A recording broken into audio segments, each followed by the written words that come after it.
What's up, everybody? New X is back here for a brand new review for you guys today. I just did my spoiler talk review slash thoughts going into what happened in the new WandaVision. Went into some theories, went into some ideas about what could happen, what is going to end up happening at the end of that. I also went into a review for my for the new Disney Plus original movie Flora and Ulysses.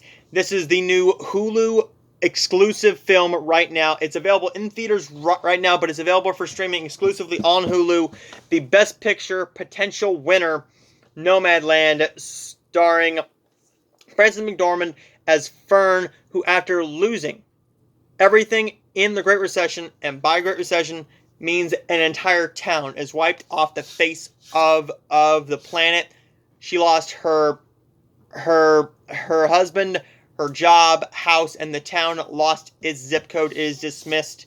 A woman embarks on a journey through the American West, living as a van-dwelling modern-day nomad. This is a very raw and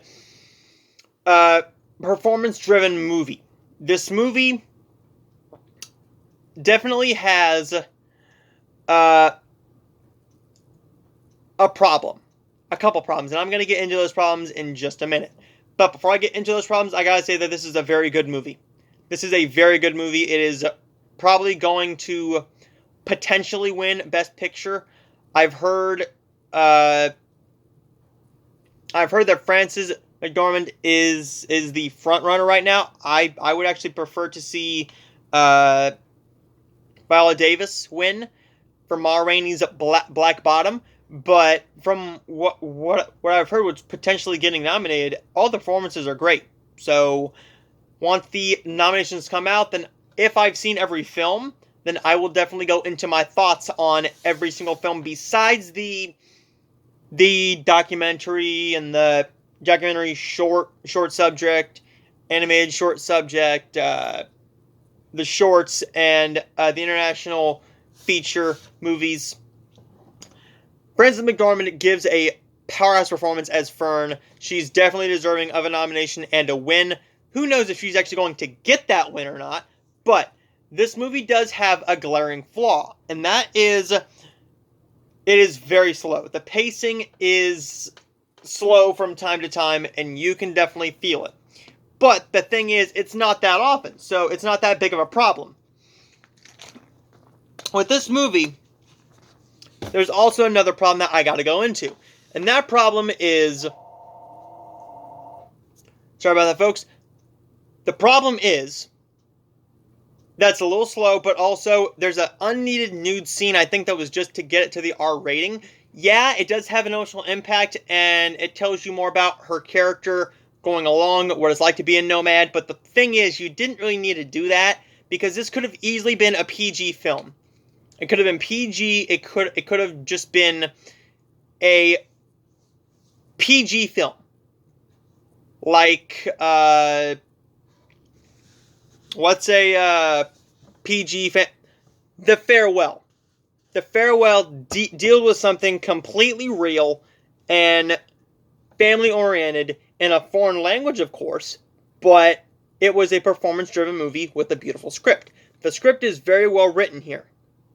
Beautifully written, beautifully performed, particularly by Frances McDormand. I don't know if these real nomads were given a script or not, or if this was just them telling their actual stories, because these are actual nomads in this movie. This movie is an hour and 48 minutes. It does have a pacing issue with another problem that I had with the unneeded nude scene. Because the only reason that this movie even has an R rating is for the nude scene. You also have a little bit of language, but nothing that would have gotten it to an R rating. This could have easily been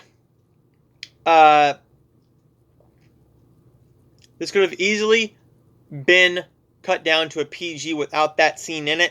This is a very raw film. For example, nomads don't really have much of an option Because if there's not a restaurant around, what are you going to do? So you see her poop in a bucket in her van. You see her pee out in a desert. This is a raw movie about what a nomad really goes through in a year. This talks about terminal illness, suicide, and multiple other things.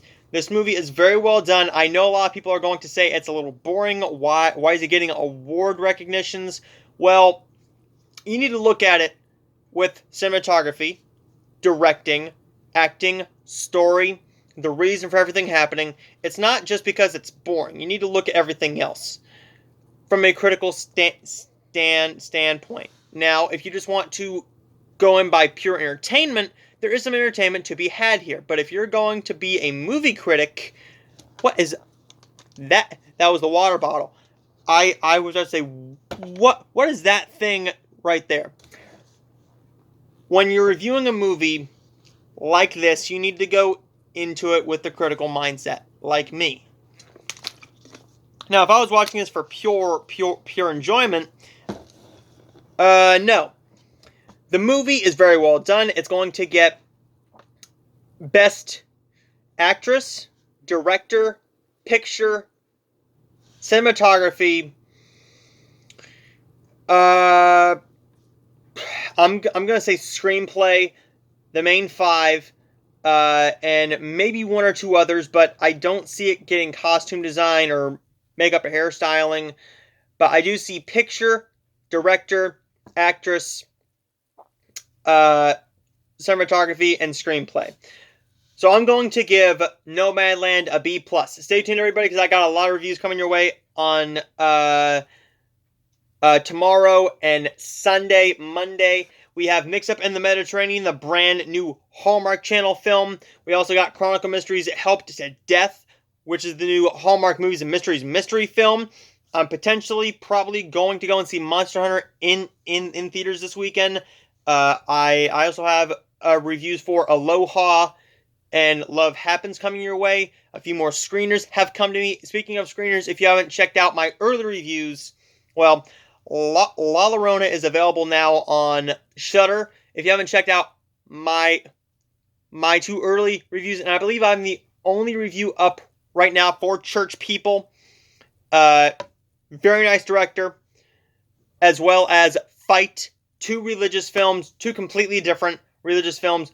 One is a comedy and one is a family-esque drama. I will see all of you guys for those reviews very, very soon.